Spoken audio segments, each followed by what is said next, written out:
the other big thing that I really love, like the thing that I have been wanting is, I mentioned earlier, was the order of battle. Like I feel the order of battle in this system is, I mean, it's not perfect, but it's as close to perfect as I wanted. So I can actually like develop an army, I can assign corps, I can name the corps and name the army as well as the divisions and the brigades underneath it.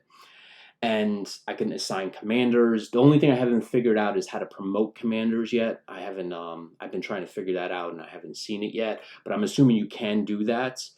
And then on top of that, when you create brigades, you can assign it based upon the state you want it.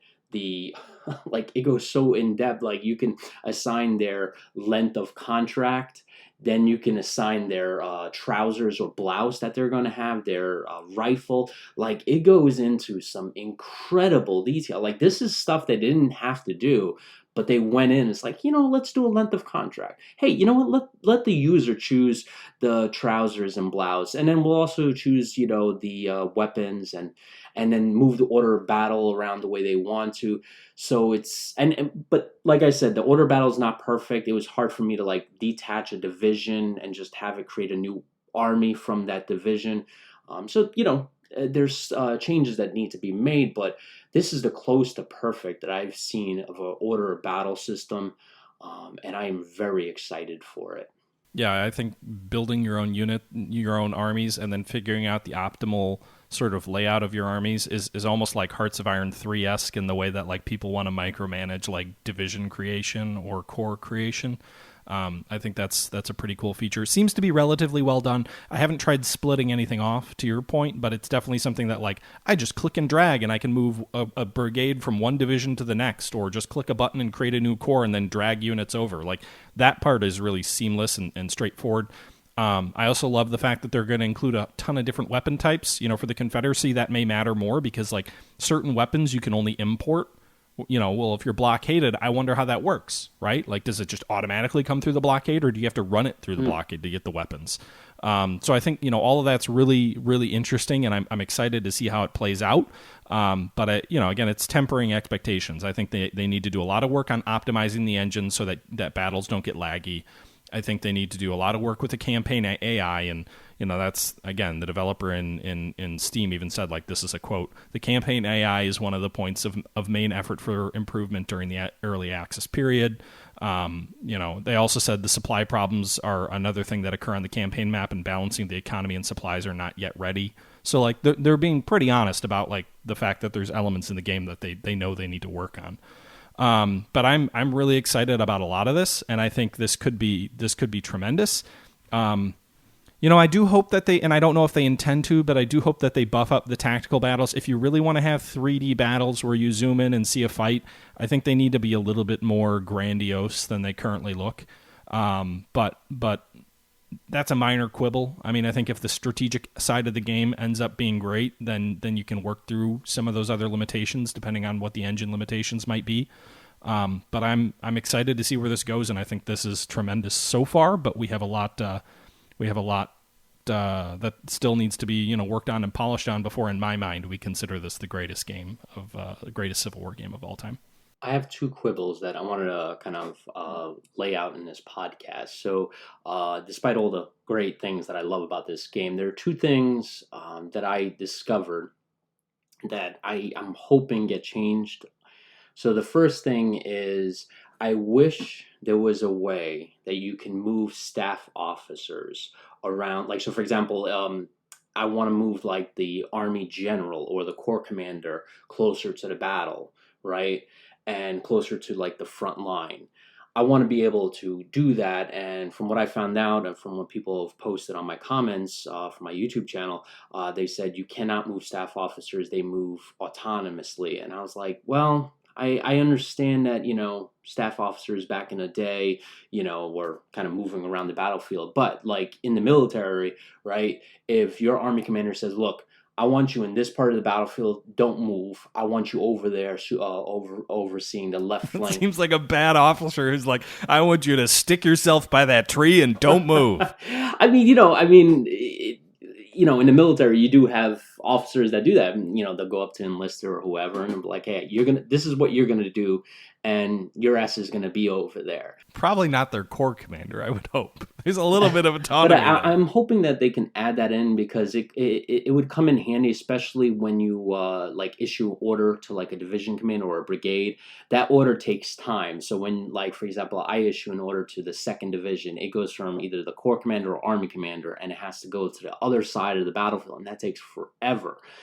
And which That's leads, cool, though. yeah, it is cool. Don't get me wrong. I really love that feature, but I wish there was a way that I can move that staff officer and say, all right, look, I want to pay particular attention to the center of my army.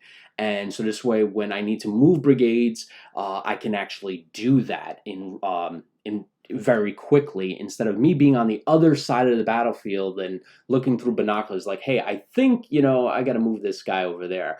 If I was Meade, I want to be close to the battlefield like he was. He was literally, I think, like not even a couple hundred yards from, Cemetery Ridge. So I want to be kind of like that. I want to be able to move my army general or corps commander to certain places on the battlefield where I can. Wait, you didn't have that option? When I was playing, Not divorced from your corps. So if you issue an order to the corps, the army general will move to where you tell him to move. But the corps, like, you can't necessarily click him and move him up front right by a particular brigade under his sub-command. That'll cause the corps to move as a which whole. I hate. Oh, okay. That's how I do it, actually. I give orders to the corps first, and then I give individual orders to the divisions. And you can actually give individual orders to the brigades as well, but you can't tell a general itself to move to a specific spot. I see. So what you're saying is the way I do it is okay. I mean, I played like one tactical battle, so I have not a lot of experience, but I thought that you could move like the corps, which moves where the corps commander will be. Then you could move the divisions after that, which means that that'll override the corps' general orders. Does that work? You can, yes. So that is true. I think what John is saying is he's saying, I want to grab my corps commander and ride him right up by the 2nd Brigade. I get it. Yeah. Okay, thanks. Or by the 1st Brigade, because you are the 1st Brigade. I agree. I think that's a good recommendation, John. Yeah, I mean, I kind of like... I like... One of the things I like is when I issue an order like that, though, the commanders kind of do their thing.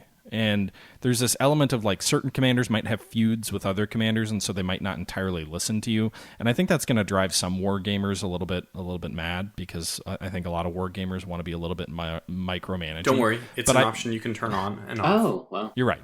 But I think one of the cool things about that is this idea of this living command arrangement that you have to manage, like personalities and relationships, which if you read any Civil War book worth its salt, you will get the sense that these guys were feuding high schoolers that were fighting this gigantic war amongst cliques of like, oh, they're the Jocks or the McClellanites. And, literally just it influenced and had a serious impact on some of the battles, especially up through the early to mid period of the war.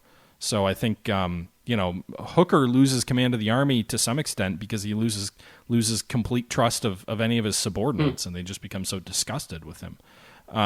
So I think, it's an interesting feature. It would be, I think it took me a little while to get used to that as well, John, where I was like, well, wait, why isn't the general moving exactly where I told him to? And then I realized, oh, he's tied to the corps and the corps is moving there. Okay.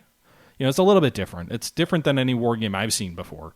Probably the closest analog to how it treats some of that is when you've got like all the AI turned on in like Scourge of War, and like you'll see AI commanders riding all over Kingdom Come, like issuing their own orders, doing their own thing. But yeah, it could take some getting used to. But you can at least turn off some of the AI there. Well, I'm assuming this is going to be the first of many podcasts where we talk about Grand Tactician, because I think it just barely scratched the surface. I hope so. Yeah. But there was one other big news item that I wanted to touch. I know we've been talking about Grand Tactician for about almost an hour. I think we'll probably be talking about it more as it moves through development and gets closer to release, not just early access, but as they release updates and whatnot that enhance the game.